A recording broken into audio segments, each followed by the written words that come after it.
if I speak, I am in big trouble. Bonjour à tous, bonjour à toutes, j'espère que vous allez bien, moi ça va super.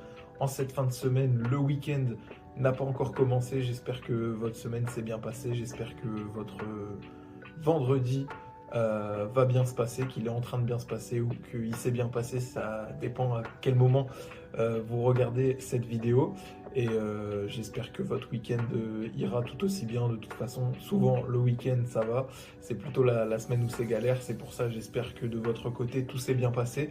Moi ça va super, très content de vous retrouver aujourd'hui pour cette nouvelle vidéo sujet dans laquelle j'avais envie de revenir sur quelque chose de plus terrain. C'est vrai que dans les vidéos sujets, parfois on s'éloigne un petit peu des terrains pour parler des en dehors.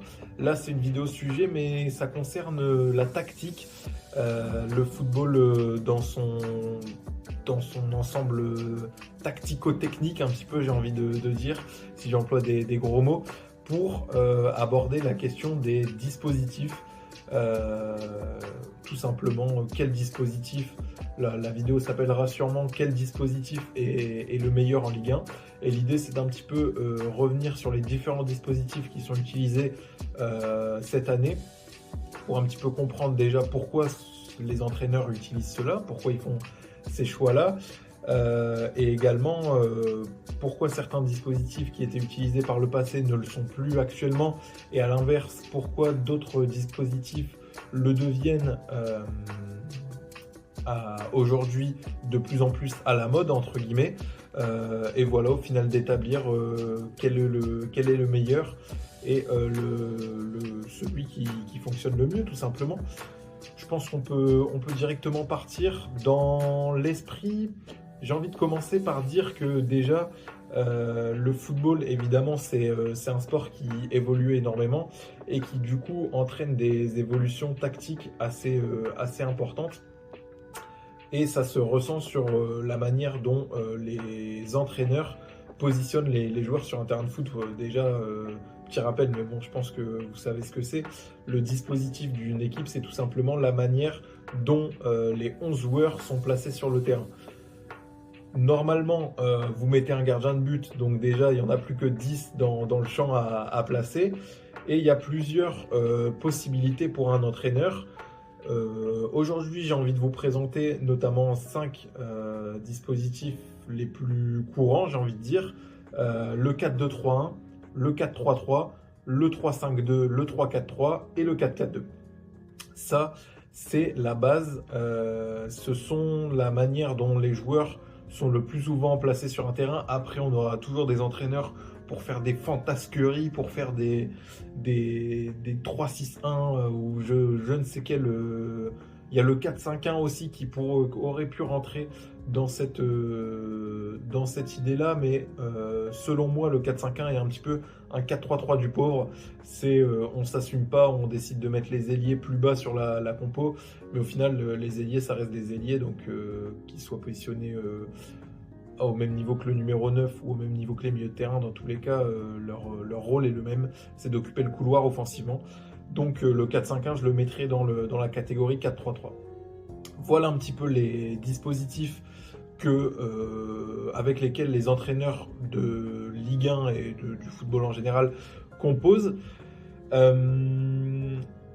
Important de souligner, comme je l'ai dit, le football c'est un sport qui évolue énormément, et du coup ces dernières années on a vu l'apparition et la démocratisation des dispositifs à 3 défenseurs qui étaient moins utilisés il y a 15-20 ans de ça, et aujourd'hui ça devient quasiment les dispositifs majoritaires.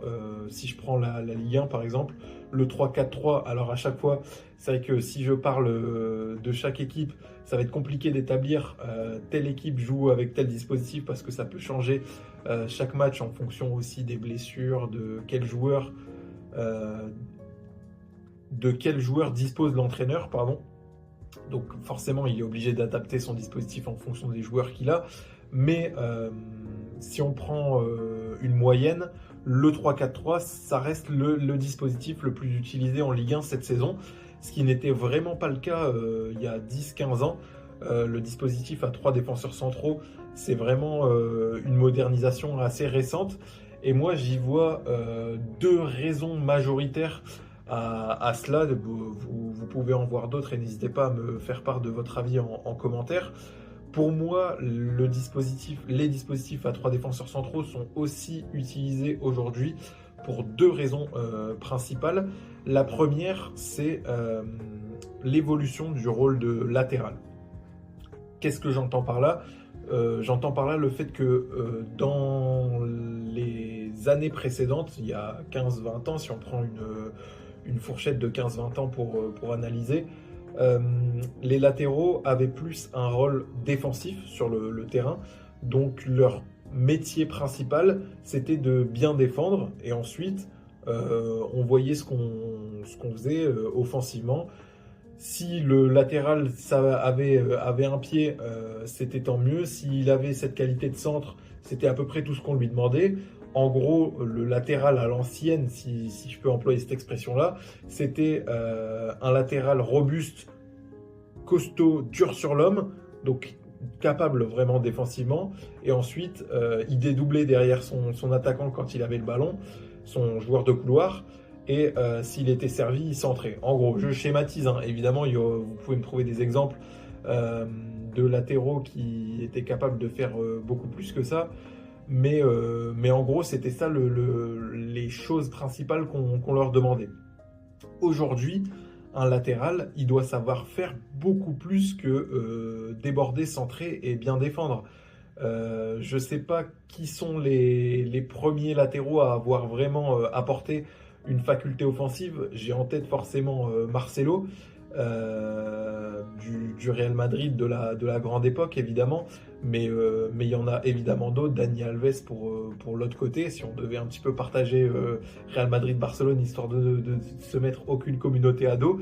Ça, c'est des latéraux qui vraiment ont gardé cette assise-là défensive qui reste le rôle de base du latéral, hein. Il fait partie de cette ligne de défenseur. Donc on lui demande quand même de bien savoir défendre face à son attaquant.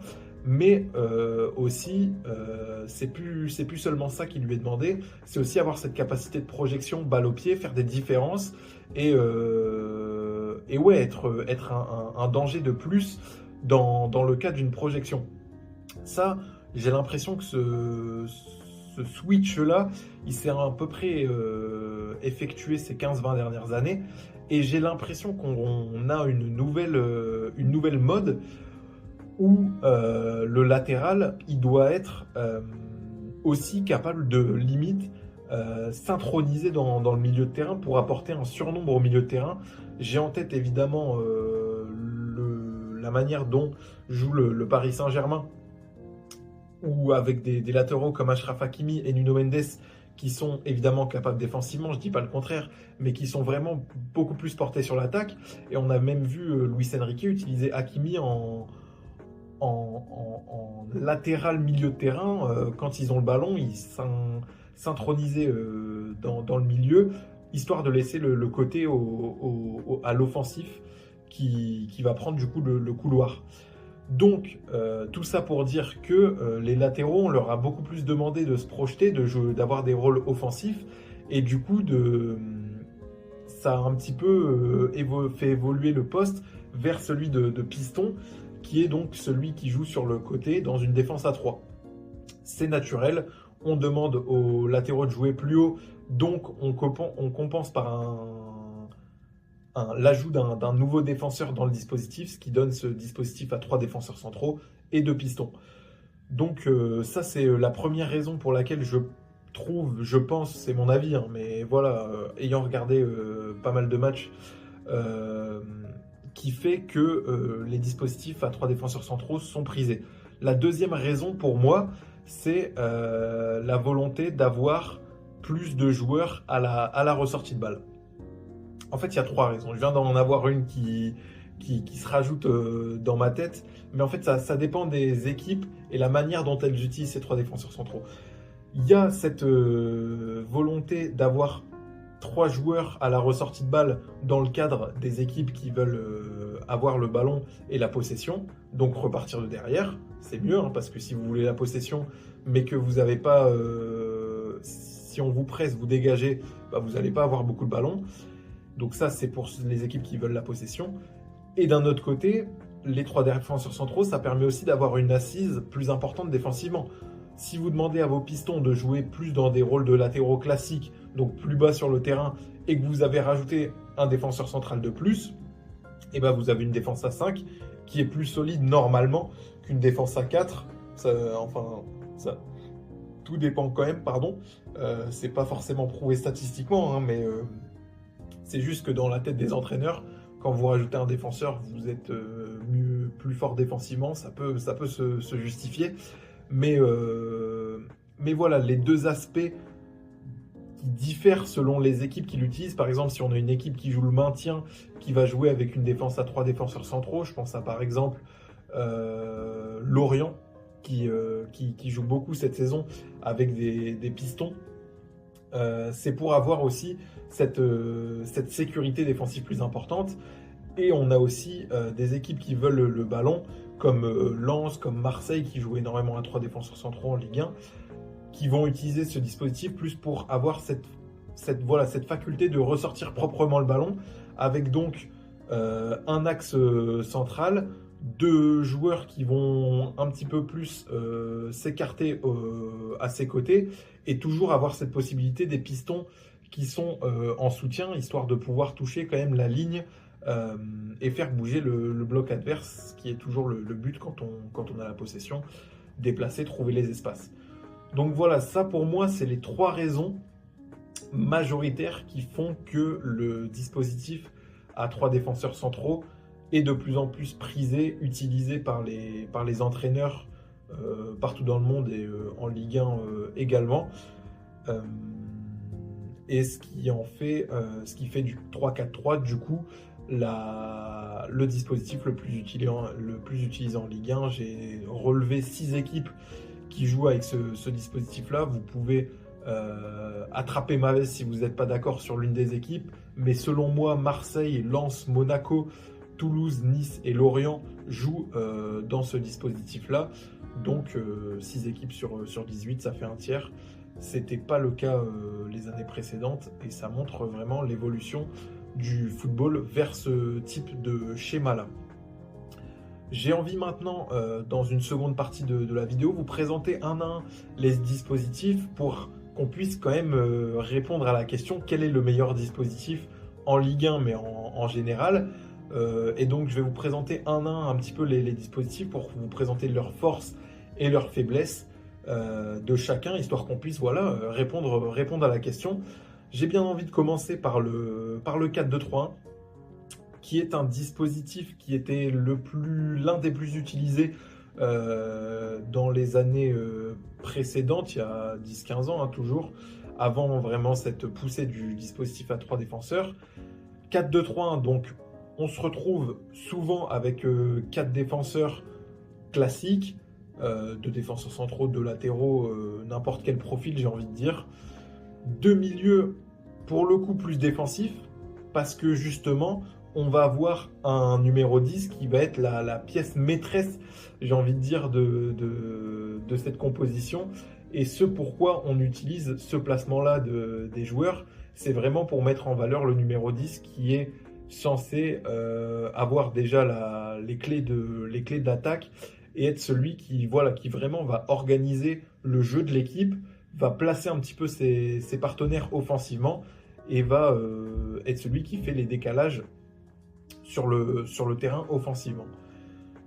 En termes de points positifs, c'est une composition qui permet d'avoir du coup offensivement 4 attaquants, si on compte le numéro 10 comme un attaquant, mais en tout cas c'est lui qui a les clés du jeu pour moi. Donc avoir cette capacité de porter le danger en nombre. Aussi, si vous êtes une équipe joueuse, ambitieuse, pressée avec un numéro 10 qui peut du coup venir aux côtés du numéro 9 ou prendre un milieu de terrain, ça peut se transformer défensivement en un 4-3-3 avec le numéro 10 qui marque le numéro 6 adverse. Donc défensivement, on n'y perd pas grand-chose. Selon le profil des joueurs, on peut avoir par exemple un ailier, un des ailiers qui s'incorpore, pardon, c'est le mot que je cherchais, dans le milieu de terrain pour reformer un petit peu un 4-3-3 défensivement. C'est un petit peu le dispositif qui était utilisé, si vous vous souvenez bien, à la Coupe du Monde par Didier Deschamps, avec un Blaise Matuidi sur le côté droit, qui venait s'incorporer dans le milieu de terrain, et on avait un Griezmann en 10. C'est un des dispositifs toujours actuellement un des plus utilisés en Ligue 1. On a par exemple Lille qui joue beaucoup avec ce dispositif-là, donnant les clés du jeu à Haraldsson.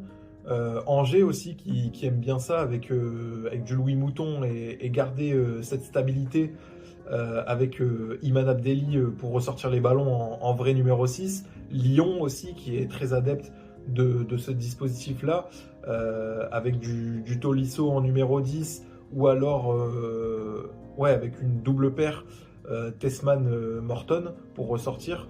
Donc ça c'est vraiment l'avantage du 4-2-3-1, c'est que on a un joueur numéro 10 qui est capable de se balader entre les lignes et on a deux milieux de terrain relayeurs qui vont proposer des solutions dans le milieu de terrain aux défenseurs centraux pour ressortir le ballon proprement. Pourquoi ce dispositif-là est un petit peu amené à périr, j'ai envie de dire, si je peux parler ainsi, c'est que on a de moins en moins, je ne sais pas si c'est parce qu'ils sont moins utilisés, c'est un petit peu le jeu de la poule et de l'œuf. Est-ce qu'ils sont moins utilisés et du coup il y en a de moins en moins, ou il y en a de moins en moins, du coup ils sont moins utilisés, parce que du coup il y en a moins, donc on ne peut pas les mettre sur le terrain, vous avez compris. Je sais pas, mais il y a un petit peu cette perte du numéro 10, ce poste qui était essentiel auparavant avec des figures importantes, la plus forte étant Lionel Messi, hein, évidemment. Même s'il pouvait jouer sur le côté, il se baladait un peu partout, électron libre, c'est comme ça qu'on l'appelait, la Pulga. Aujourd'hui, on en a beaucoup moins des numéros 10. On a quand même des Ryan Cherki, des Michael Olise, des joueurs comme ça qui sont capables de jouer dans l'entrejeu. Mais c'est vrai que le football se dirige de plus en plus vers une formation des joueurs de couloir ou alors des milieux de terrain à vocation plus box-to-box, que ce soit relayeur ou numéro 8. On a moins ces joueurs vraiment numéro 10 avec une grosse qualité technique qui sont prisés. J'en ai peu en tête et je pense qu'ils sont amenés à être de moins en moins, malheureusement, parce que c'est quand même des joueurs à chaque fois frissons, les numéros 10, numéro très important dans le football. Et c'est pour ça que je pense que le 4-2-3-1 est amené un petit peu à dépérir et sur la durée, être de moins en moins utilisé par les clubs, que ce soit dans le monde ou en Ligue 1. Un deuxième dispositif qui n'est pas non plus utilisé énormément par les entraîneurs, c'est le 3-5-2. Donc avec 3 défenseurs centraux toujours, 2 pistons, 3 milieux de terrain. Alors ça dépend des profils. On peut avoir 3 milieux de terrain vraiment à vocation défensive qui compensent du coup les montées des pistons, ou alors un milieu de terrain numéro 6 et 2 milieux de terrain numéro 8 capables de se projeter pour épauler les 2 attaquants, qui sont du coup normalement 2 numéros 9 capables de jouer ensemble. Les points forts de ce dispositif-là, c'est que du coup on retrouve ces 3 défenseurs centraux capables de ressortir le ballon en nombre. On a aussi l'appui de 3 milieux de terrain, donc normalement la bataille du milieu de terrain, elle devrait être remportée par l'équipe, sauf faux pas. Il y a quand même 3 au milieu de terrain, donc ça permet d'avoir une vraie assise. Et également dans la ressortie de balle, c'est assez intéressant. Donc que ce soit défensivement ou offensivement, ces milieux de terrain, ils peuvent apporter en nombre.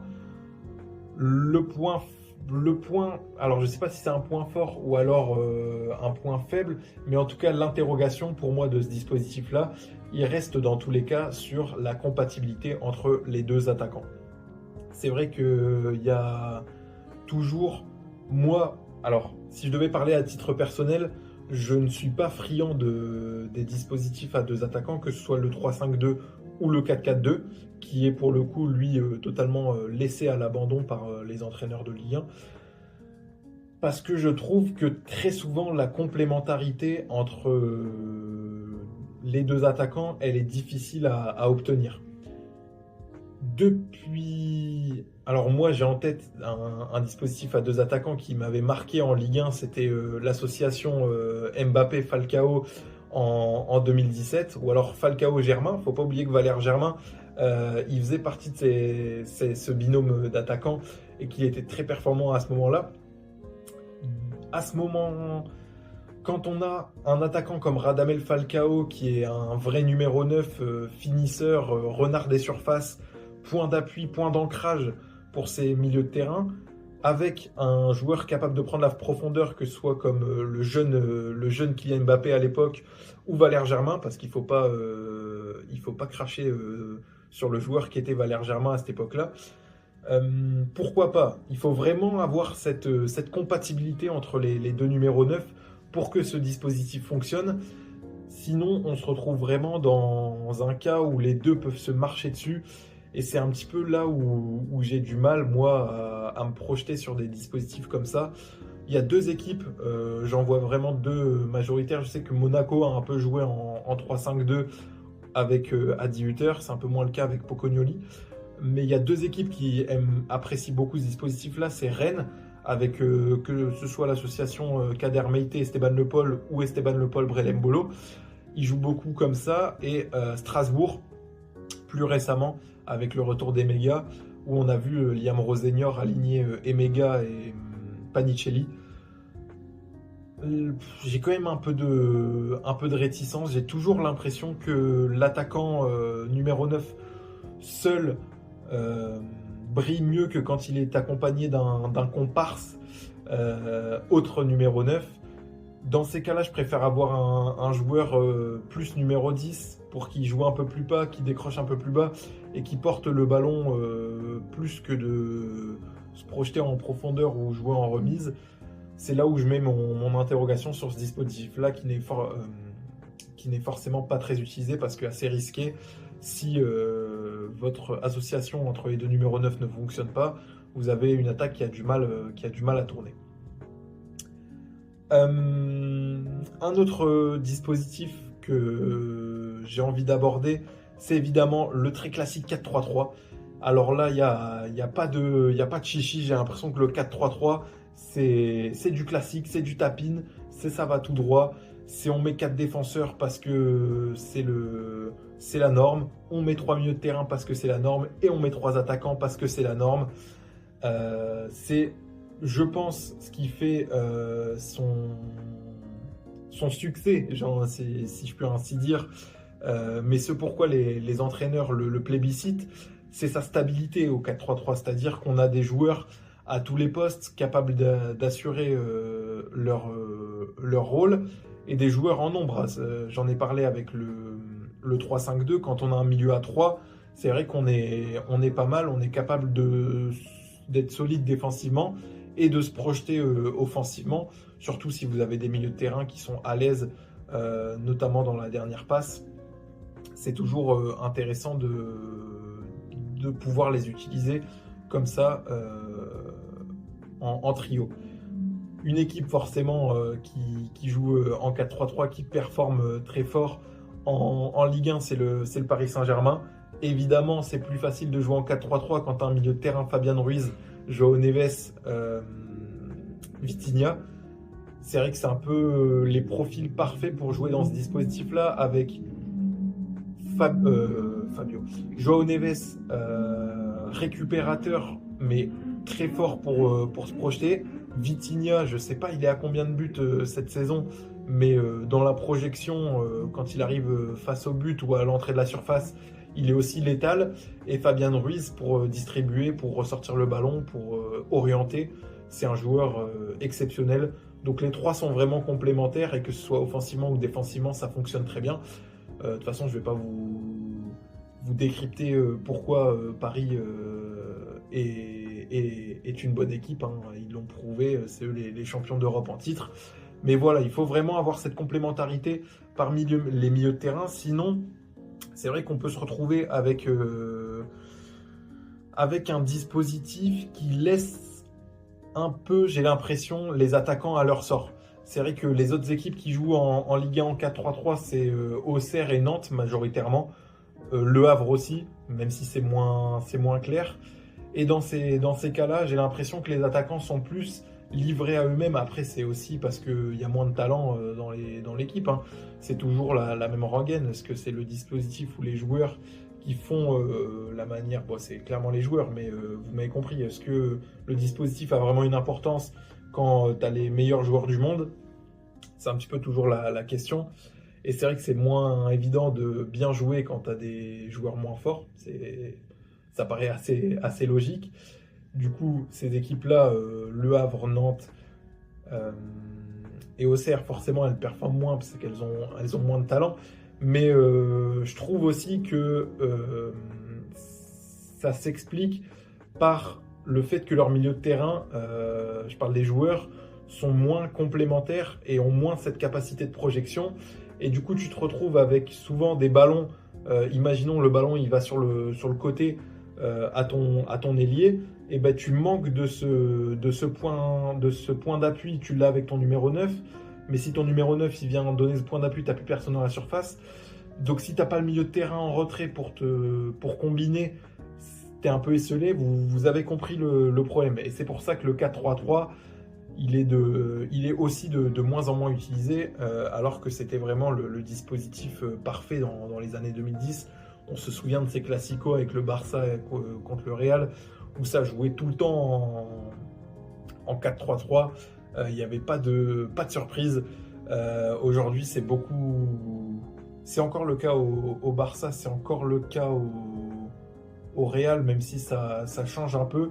Mais c'est beaucoup moins clair, en tout cas, dans le rôle des joueurs. Dispositif moins utilisé par les entraîneurs. On a enfin le dispositif qui, pour moi, répond à la question de cette vidéo. Quel est le meilleur dispositif en Ligue 1? C'est celui, tout simplement, qui est le plus utilisé par les équipes, et notamment par les équipes les mieux classées. C'est le 3-4-3. On est sur un dispositif parfait, selon moi, dans le sens où il peut apporter toutes les solutions à son entraîneur. Dans un monde où vous êtes une équipe joueuse, en fait, non, je vais commencer par là. C'est un dispositif qui est très bien parce qu'il peut s'adapter au profil des joueurs offensifs déjà. Quand vous prenez un dispositif comme le 4-2-3-1 ou le 4-3-3 ou le 3-5-2, bah, vos joueurs offensifs, ils sont un peu cantonnés dans une position. Dans le 3-5-2, vos deux numéros 9, ça ne peut pas être des ailiers, par exemple. Dans le 4-3-3, même si on a vu avec Paris que le numéro 9, faux numéro 9, Ousmane Dembélé, tout ça, c'est un changement aussi qui pourrait être fait au 4-3-3, mais le numéro 9, ça reste quand même un numéro 9 avec deux ailiers qui ont des rôles bien spécifiques, qui sont là, qui longent le couloir, qui rognent la ligne, comme on dit, provocateurs, qui jouent fausse patte, donc qui rentrent sur leur pied gauche quand ils jouent à droite, à pied droit quand ils jouent à gauche, voilà, un peu technique. Voilà, donc les joueurs offensifs. Et dans le 4-2-3-1, le numéro 10, ça doit être un vrai numéro 10. Techniquement à l'aise, balle au pied, capable d'orienter le jeu.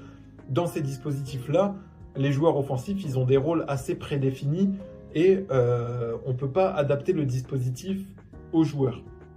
Dans le 3-4-3, les joueurs offensifs, selon leur profil, c'est adaptable. C'est-à-dire que si vous avez un petit peu des joueurs, allez à la Marnès Akliouche, Minamino, Golovin, offensivement, avec Balogun, Mika Biret pour prendre un petit peu les 5 joueurs offensifs majeurs de Monaco, et Ansu Fati. Allez, on le rajoute. Si vous voulez jouer avec en 3-4-3 avec des joueurs qui longent la ligne, c'est-à-dire des vrais ailiers, et ben vous pouvez jouer en 3-4-3 avec des joueurs qui longent la ligne. Si vous avez des joueurs comme Magnus Akliouche et Minamino qui sont plus à l'aise dans l'entrejeu, et ben vous pouvez quand même jouer en 3-4-3 en resserrant, en disant à vos deux offensifs autour de votre numéro 9 de jouer à l'intérieur comme un petit peu deux faux numéro 10 en soi. Chacun de son côté, mais libre dans leur déplacement. C'est vraiment cette liberté qui est pour moi le gros point fort de ce dispositif-là. On a autant des équipes comme Toulouse, par exemple, qui jouent avec Franck Magri et Yann Gbo, donc deux vrais ailiers, même si Franck Magri, pour moi, c'est plus un numéro 9. Mais bon, on peut prendre l'exemple de Marseille, c'est peut-être plus parlant, qui joue avec, par exemple, Péchao et Greenwood. Donc là, vraiment deux ailiers clairs, selon moi. Hein, après, on peut débattre. Et qui joue en 3-4-3. Et on a, de la même manière, une équipe comme Lens, qui joue avec Wesley Saïd, Florian Thauvin. Alors Florian Thauvin, beaucoup plus ailier tout au long de sa carrière, mais l'âge faisant, et il l'a lui-même confié en interview, il aime bien jouer dans le cœur du jeu. Et Wesley Saïd, aussi un joueur qui aime bien jouer dans le cœur du jeu. Et ben, tu peux jouer en 3-4-3 avec ce type de joueur-là. Donc c'est vraiment, pour moi, un très bon dispositif. En plus, comme vous avez vos deux milieux récupérateurs, vous avez quand même une assise défensive, surtout si vos pistons sont capables de faire les allers-retours. Vous pouvez à la limite demander à vos pistons de jouer plus bas, parce que vous avez quand même trois joueurs offensifs. Donc si, imaginons, il y a un piston qui monte, bah, directement vous vous retrouvez à 4, et du coup vous pouvez demander à votre piston de l'autre côté de compenser. Donc le surnombre offensif, il peut être très vite apporté, d'autant plus si vous avez des milieux de terrain capables de se projeter. Et en même temps, vous avez quand même cette assise défensive à 3 défenseurs centraux qui reste quand même une sécurité pour ces équipes qui souhaitent garder avant tout une base défensive claire avant de se projeter sur un éventuel surnombre offensivement. Donc pour moi, pour répondre un petit peu à la question quel est le meilleur dispositif actuellement, hein, on parle actuellement en Ligue 1 pour les entraîneurs, pour moi c'est le 3-4-3, et c'est vrai que c'est pas un avis très difficile à donner quand on voit quel dispositif utilise le premier de notre championnat, Lens, qui joue en 3-4-3. Voilà, c'est assez classique, mais j'espère avoir bien présenté les forces et les faiblesses de tous les dispositifs et de ce dernier dispositif pour vous donner les clés pour comprendre pourquoi je privilégie cette composition-là. Et n'hésitez pas à me donner votre avis à vous dans les commentaires. En attendant, j'étais ravi de vous faire cette vidéo. On peut se retrouver sur Twitter ce week-end pour pas discuter des matchs. Je le mettrai en description dans tous les cas comme d'habitude. Et sinon, on se retrouve pour une nouvelle vidéo très bientôt. Allez, portez-vous bien et à la prochaine.